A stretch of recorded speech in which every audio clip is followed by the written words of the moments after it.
comment ça va? Aujourd'hui, on se retrouve pour faire le pain d'épices. On va s'occuper de toutes les pesées et je vais vous expliquer tout ça du coup. 300 grammes de beurre.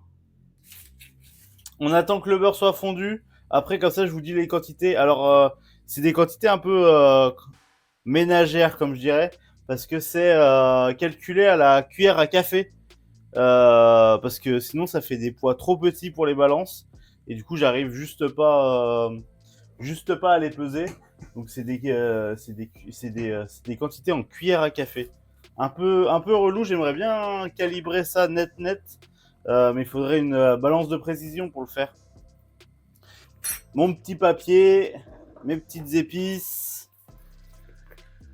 Et on passe au moment le plus intéressant, c'est que déjà on va avoir besoin de 4 cuillères à café d'anis vert.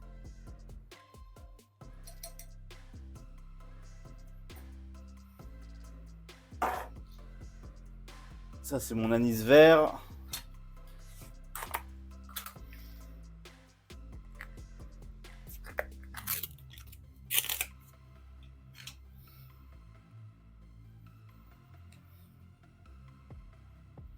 Hop, 4 cuillères à café d'anis vert.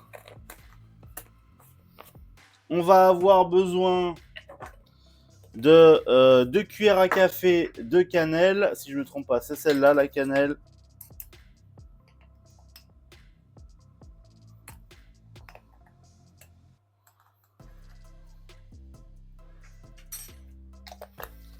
Après, on va avoir besoin d'une cuillère à café de muscade.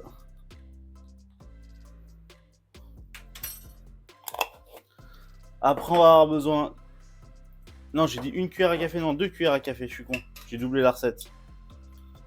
Oula, commençons pas. Quand on double les recettes comme ça, il faut bien faire attention. Hein. Capable de se gourer juste en lisant. Du coup, on a dit 2 cuillères à café de coriandre. Aussi. 1, 2, 2 cuillères à café de cardamone.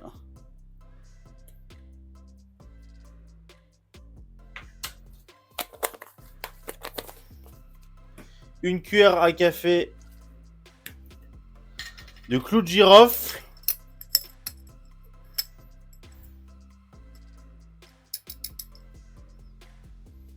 Ça, c'est le seul truc que j'ai pas en poudre et c'est un peu chiant pour le coup. Et là, on a toutes nos épices. Je vais sortir la balance, je vais peser aussi 4 grammes de sel à l'intérieur qu'on fera fondre directement dans le beurre. Donc ça, c'est plus pour exhausteur de goût, hein. C'est pas pour que c'est un goût salé. De toute façon, vous allez voir avec la quantité de sucre qu'on va mettre dedans, on va pas sentir le sel. Hein. C'est vraiment exhausteur de goût. Parce que là, on va blinder en sucre et on va blinder en miel. Et histoire de laisser le beurre encore un petit peu infusé, parce que du coup ça fait pas très longtemps qu'il infuse, on va se préparer un sirop qu'on va se servir pour imbiber le pain d'épices qu'on va sortir. Une fois que le pain d'épices sera sorti du four, on viendra avec un pinceau récupérer du sirop et y étaler sur le dessus du pain d'épices 2 ou 3 couches de sirop, histoire qu'il rentre à l'intérieur du pain d'épices. Et en fait ça va rajouter un côté moelleux. Et surtout, ça va permettre d'augmenter la conservation. Pas simple de parler. Non, pas simple de parler.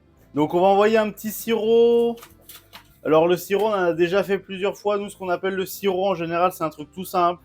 C'est un mélange d'eau et de sucre. Et c'est souvent en part égale. Du coup, là, on va envoyer 300 grammes d'eau pour 300 grammes de sucre. Y faire chauffer jusqu'à ébullition.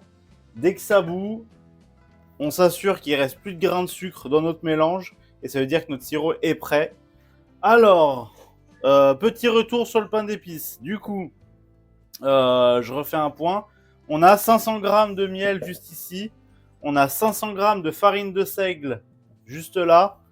500 grammes de sucre juste ici. 500 grammes de farine blanche, de farine de blé. et 22 grammes de levure chimique juste ici. 300 grammes de beurre avec 4 cuillères à café d'anis vert, 1 cuillère à café de cannelle, non 2 cuillères à café de cannelle, 2 cuillères à café de muscade, 2 cuillères à café de cardamone, 2 cuillères à café de coriandre, 1 cuillère à café de clou de girofle et 4 grammes de sel. C'est un merdier là-dedans, c'est pas possible. On va commencer par se mettre le miel, le sucre, ensemble, et le miel et le beurre avec les épices.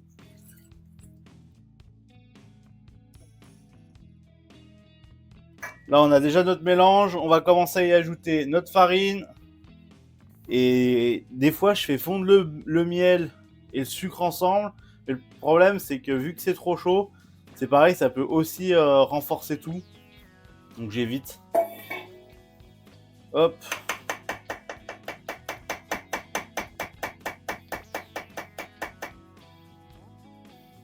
Tac. Ouais, je crois que je vais y aller à la main. Je vais y aller à la mano. C'est plus facile avec le KitchenAid, mais j'ai pas un KitchenAid assez gros pour faire cette quantité. Je vais me laver les mains et je vais mettre la main à la pâte, comme on dit.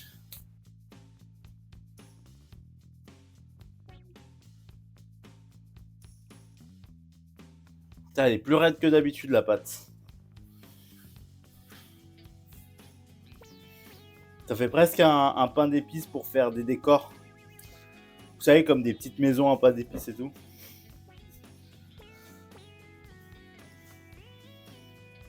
Mais je l'ai remarqué là avec la farine de seigle. La farine de seigle, elle boit un peu plus que d'habitude. Hop.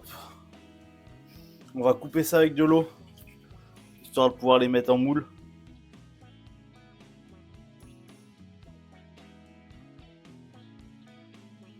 Je rajoute un peu d'eau. C'est juste pour faciliter le fait de mettre en moule tout à l'heure. De toute façon, l'eau va s'évaporer au four. Hein. Faut pas se faire de soucis là-dessus. Vos mélanges, si vous voulez vous faciliter la vie pour les mettre en moule, vous rajoutez de l'eau. De toute façon, l'eau va disparaître. Hein. Le mélange du pain d'épices est fini. Du coup, j'ai rajouté un peu d'eau pour avoir la texture que je voulais. Et là, on va les caler directement dans des moules. Je crois que je vais les peser, qu'ils fassent 300-350 grammes, je pense.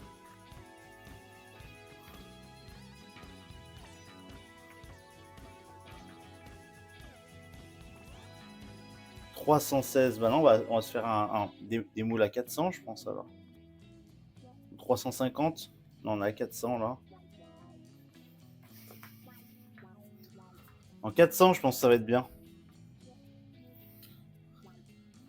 400, on est un peu au-dessus du moule. Ça devrait pas être mal, je pense.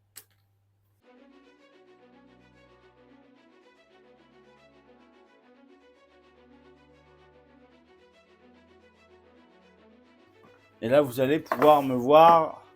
Je pense que je vais être assez proche. En gros, je mets du beurre dans ma poche. Alors, peut-être il est encore un peu froid. Mais après, moi, j'ai les mains bouillantes. Ça va pas durer longtemps.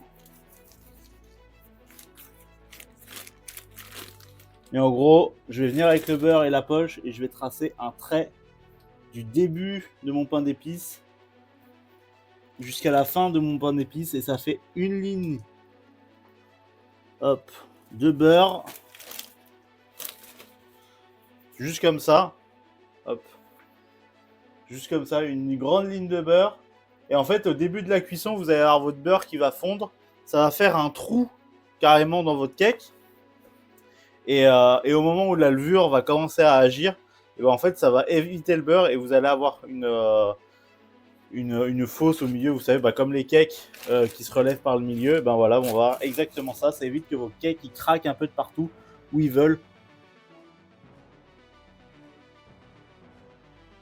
On se met tout ça au four.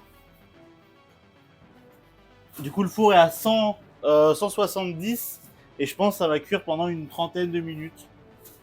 Ça peut aller de 30 à 45 minutes selon.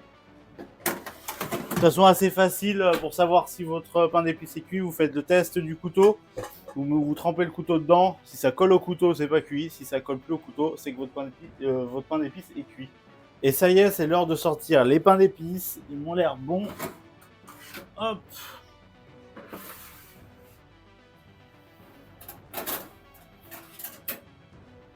Alors, là on a des petits pains d'épices. Je vais essayer de tout rassembler sur une seule plaque, ça sera plus facile. Prendre le torchon parce que c'est bouillant quand même cette histoire.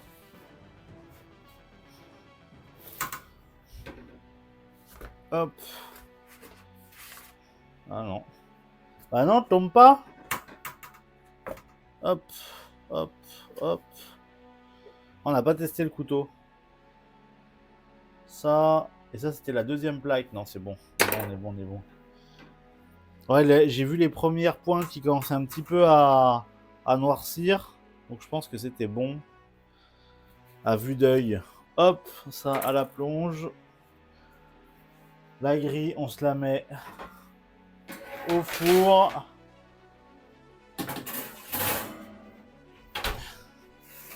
Là, on a les pains d'épices. Et comme j'ai répété en boucle avant, on s'ajoute le sirop. Donc là, on y va pinceau, bien imbibé. Et on y va, et on en met de partout. On replonge le pinceau même plusieurs fois. Et on y va, on se fait plaisir. Hein. Faut pas hésiter sur la quantité de sirop à rajouter par-dessus. C'est ce qu'on veut. On augmente le moelleux. On augmente le... Comment ça s'appelle la conservation. Voilà.